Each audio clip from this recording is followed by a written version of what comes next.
Bonjour à toi chers spectateurs et bienvenue dans cet épisode 3 de Au coin du Blu-ray. Épisode 3 donc consacré à la première lettre de l'alphabet, la lettre A. Dans la lettre A, je dois avouer qu'au niveau des Blu-ray, j'ai pas tant que ça de films. J'ai l'excellent documentaire Atlantis, co-réalisé par Luc Besson, qui, mine de rien, reste un objet assez particulier, je suis d'accord, mais reste un objet que je trouve intéressant. J'ai des films qu'on a déjà eu l'occasion de critiquer sur la chaîne, genre Alita ou des choses comme ça. Et il y a un film qu'on a déjà eu l'occasion d'évoquer sur la chaîne, mais sur lequel j'avais envie un petit peu de revenir. Parce que, mine de rien, lorsqu'il est sorti, j'ai été un petit peu vache avec le film, même si je voyais beaucoup de promesses. Mais pour autant, je dois avouer qu'Arès de Jean-Patrick Bénès, lorsqu'il était sorti, j'avais trouvé que c'était assez maladroit. Que c'était une jolie promesse de cinéma, mais que c'était assez maladroit. L'histoire, on est à Paris en 2035, l'État a été racheté par des corporatives un petit peu bizarres, genre des laboratoires, chose qui n'arriverait jamais dans le monde actuel, si jamais le Covid prenait trop de place. Et en fait, on va suivre un personnage qui s'appelle Reda, qui est surnommé Arès dans le monde de la boxe clandestine, et malgré lui, il va devenir le symbole d'une espèce de révolution. C'est un projet qui était très ambitieux de la part de Gaumont lorsqu'ils ont choisi de produire le film de Bénès. Parce que Bénès, mine de rien, il n'avait pas beaucoup de projets à son actif avant celui-là. Il avait vaguement 2-3 films, si j'ai bonne mémoire. Et il s'est un peu retrouvé aux commandes de cet énorme blockbuster à la française, comme ça. Et rapidement, il a eu envie de vouloir créer une espèce de grande fresque quasi dystopique qui cherchait à peindre le monde de manière à la fois macabre et pour autant extrêmement réaliste. Et ça a donné donc Arès. Arès est un film qui, avec le recul, je trouve, a beaucoup d'ambition.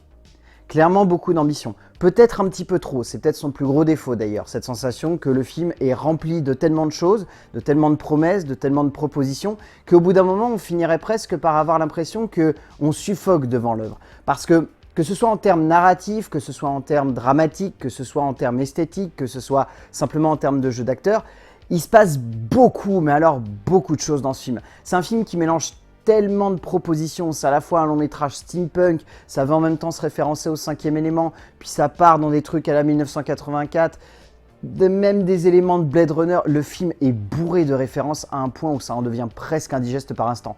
Est-ce que pour autant, ça en fait un film qui est bouffé par ses intentions de mise en scène et ses références? Pas du tout. C'est peut-être la plus grande qualité qu'a le film de Bénès. Cette impression que plus on se laisse porter, plus l'univers arrive à prendre le pas sur les références qui sont citées par le réalisateur. Et moi, personnellement, c'est ce que j'aime beaucoup dans Arès, au bout du compte. C'est peut-être ce qui m'avait un peu rebuté la première fois que je l'ai vu. Cette impression que tout sonnait comme trop surfait, comme trop classique, comme trop convenu, comme trop amené à la truelle. Et clairement, ça peut perturber, même encore aujourd'hui, je pense à n'importe qui tomberait sur le film par hasard, il va regarder Arès et il va peut-être avoir l'impression qu'il y a trop de choses, et que du coup, ça semble pas du tout original. Ça semble pomper tellement à gauche et à droite qu'à aucun moment ça ne peut sonner comme original. Je trouverais ça dommage qu'on se limite à ça parce qu'encore une fois, Arès est un film plein de promesses. Un film qui ne tient pas toutes les promesses, notamment certaines graphiques qui ne sont pas forcément tenues à fond, qui ne tient pas toutes ses promesses en termes d'acting parce que mine de rien, je suis désolé, mais casting est pas ouf sur ce film parce que hormis Ola Rapace, qui joue donc le personnage principal, je trouve tous les autres acteurs un peu en roue libre avec le recul. Je sais plus si à l'époque j'avais vraiment défendu cette jeune actrice qui semble complètement paumée au milieu de ce casting, mais vraiment, je trouve qu'au niveau des rôles secondaires, Arès a un gros souci de direction d'acteur, et c'est vraiment plombant par instant. C'est assez dommage parce qu'on sent que tout le film pourrait être bourré de bonnes intentions, et à un point où le réalisateur arrive à prendre le pas sur ses acteurs, mais où c'est dommage du coup de ne pas le voir maîtriser pleinement ses acteurs.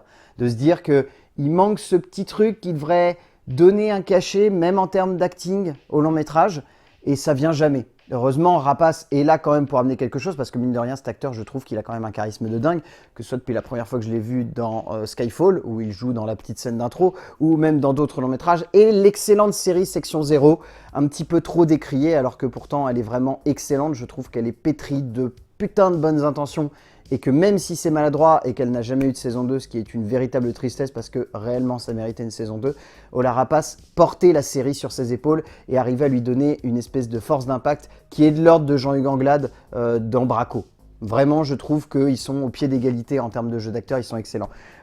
Sur ce film, il n'y a pas grand-chose à se mettre sous la dent en termes de bonus. Il y a vaguement un making-of qui est assez bâtard, qui montre pas grand-chose, et sinon, c'est les bandes annonces. C'est typiquement le genre de Blu-ray qui est très frustrant parce que ça se voit à 10 km que le film est rempli de choses intéressantes et que Gaumont a vu le film tellement se casser la gueule en salle, parce que mine de rien, le film s'est vraiment cassé la gueule en salle. Même s'il était soutenu par une partie de la presse, il y a une autre partie de la presse qui l'a complètement descendu et qui l'a flingué et qui lui a empêché d'avoir un succès. Et c'est dommage, et donc ça se voit du coup avec l'édition Blu-ray que Gaumont n'avait rien à offrir aux spectateurs, à part peut-être un pauvre module making-of assez maladroit et assez bâtard. Et ça fait mal au cœur parce que je pense que vraiment Arès aurait pu avoir droit à bien mieux. Mais si vous avez l'occasion de le découvrir ou de le redécouvrir, Arès, parce que je sais qu'à sa sortie, le film n'a pas été vu par beaucoup de monde et qu'après, en Blu-ray et en DVD, il a réussi à presque avoir une seconde vie. Ceux qui ne l'ont pas trop apprécié au premier visionnage, je vous inciterai à le remater parce que vraiment, je trouve que c'est le genre de film qui arrive à se bonifier avec le temps. Bon, il n'en sort pas comme étant un chef-d'œuvre, mais comme un film plutôt divertissant et entraînant et qui ressort surtout par le biais de son acteur principal et de l'ambition démesurée d'un cinéaste qui peut-être n'a pas eu tous les outils à sa disposition pour pouvoir en faire le véritable monument de SF moderne qu'il avait envie d'en faire. Mais mine de rien, Arès de Jean-Patrick Bénès, si vous avez l'occasion de remettre la main dessus, allez-y, ça vaut quand même le coup. Ainsi s'achève cet épisode 3 de Au Coin du Blu-ray. Encore une fois, j'espère qu'il vous a plu. N'hésitez pas à mettre dans les commentaires de la vidéo votre avis sur Arès, ça m'intéresse toujours, pour ceux qui vont le découvrir ou ceux qui l'ont découvert, n'hésitez pas. Et alors je sais qu'elle ne marche pas auprès de tout le monde, mais je pense que cette phrase fonctionne quand même. Il y a bien plus de secrets qui se cachent dans une galette de Blu-ray. Je pense que c'est indéniable, même si des fois, ce n'est pas du tout le cas parce que le distributeur n'y croit pas. A plus!